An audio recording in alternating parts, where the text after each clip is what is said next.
Hello everyone, I'm Asmah. I recently sat for the Malta NMC interview. I'm excited to share that I passed. Before I dive into this, I want to clarify something. This is not a job interview. Before you practice as a nurse in every country, you need to get their PIN. So if you graduated from an EU country, for example, Poland or Hungary, as part of the process to get your PIN, NMC will invite you for an in-person interview. After you pass, you'll be issued your PIN, and that's when you'll be eligible to apply for jobs in Malta. So if you want to apply for jobs or work as a nurse in Malta, you need to get a PIN. This is the kind of interview that I went for recently, and that is the kind of interview I'm coming to share my experience. So it's different from getting a job. First of all, what's the interview about? The interview is called Language and Professional Proficiency Interview, which means they're going to test you on English, your communication skills, and your nursing knowledge. Malta NMC didn't give any official materials to prepare for the interview. What I did was I reached out to people who have already attended the interview. Some of them were gracious enough to send me some materials. It was a lot of materials that would be very difficult to study. I organized them into flashcards, study guides, question bank on my website. After I received my date, which was, I think for me, I was lucky. I received my date in a month after registration. I had 2 weeks for the interview. I only used the resources I created on my website for the preparation.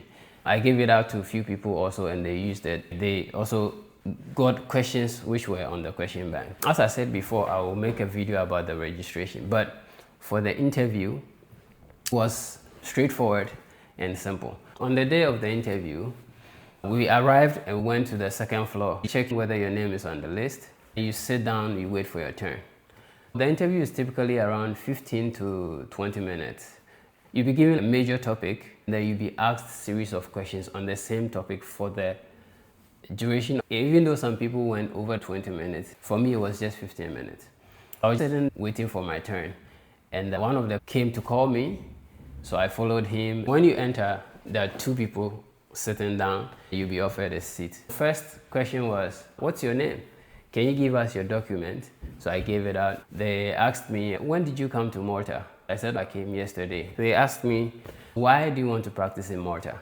I gave my answer. After they checked my ID, my passport, and my degree, now the whole thing started. My questions were weird. First, they asked, you're going to wash a patient. Before anything, when you look at the patient, what do you see?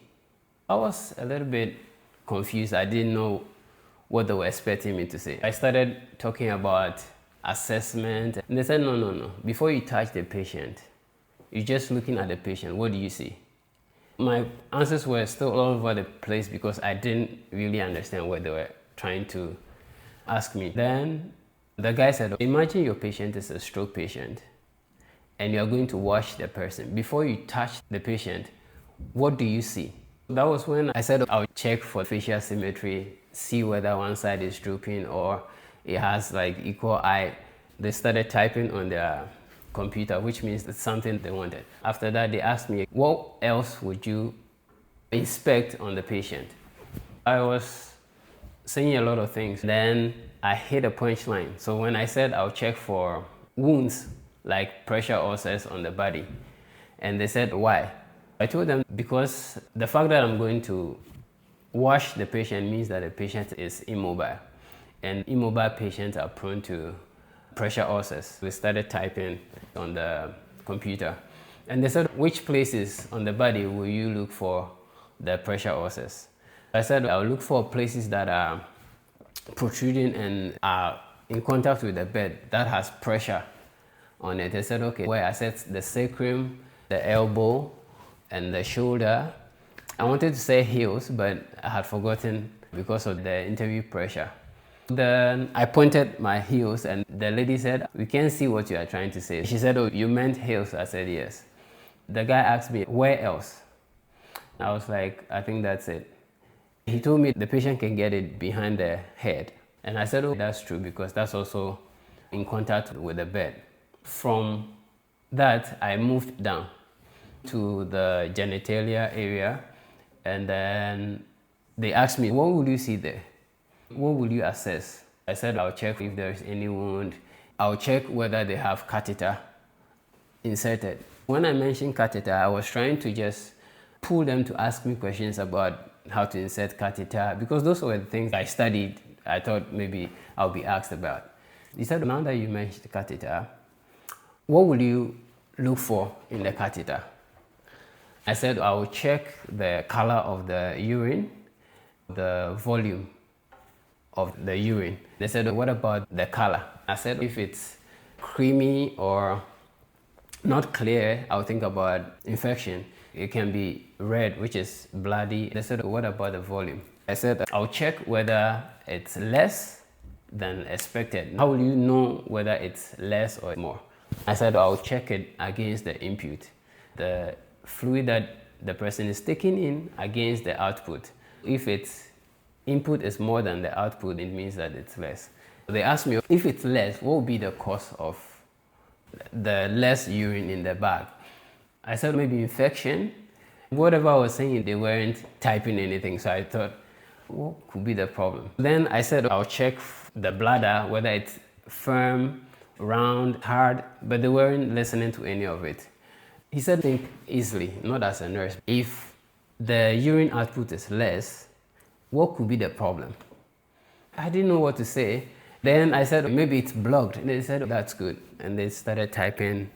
We talked about that part for a while. We moved on till we got to the feet. They asked me about the feet. And whilst I was talking about the feet, the man just said it was enough.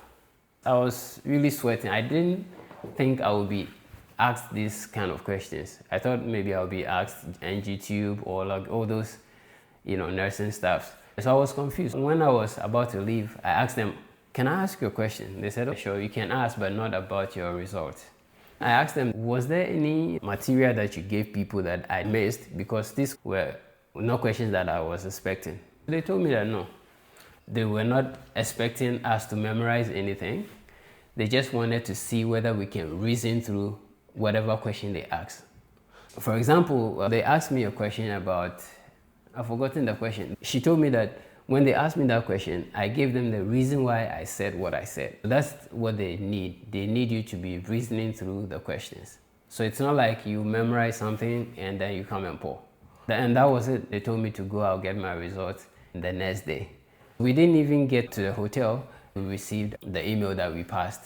It was straightforward. My general advice for anyone going for the interview is that find the right resources.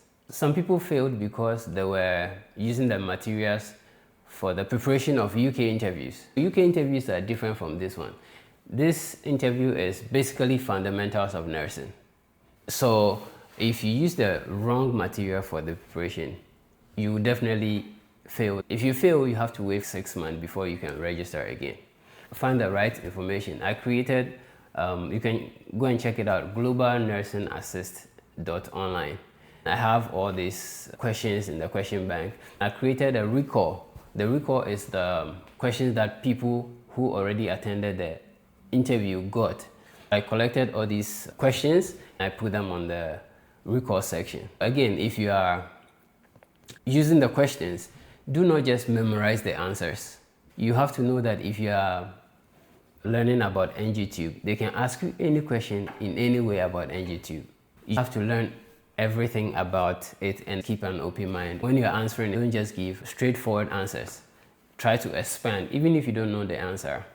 Try to talk about the topic, whatever you know about it, so that they know you know something about it. Also, the interview, it's like they're trying to guide you to pass the interview. If you don't know the answer to any question, they'll ask you in another way for you to get what they're trying to ask. I feel like they were just helpful. It looked like a lecture. They were just trying to help me find the right answers to the questions that they're asking. So if you need any help, you can reach out and we'll be able to help you pass your interview. The last part is, after you get a PIN, what next? How do you get a job and all those kind of stuff? I'll be making videos about how to get a job after you get a PIN, how to go about the registration and everything. But you can check globalnursinassist.online. You get some information. If you have any question also, just feel free to type in the comment section and I'll be sure to answer your questions. This has been Asmah. Thank you for watching. See you.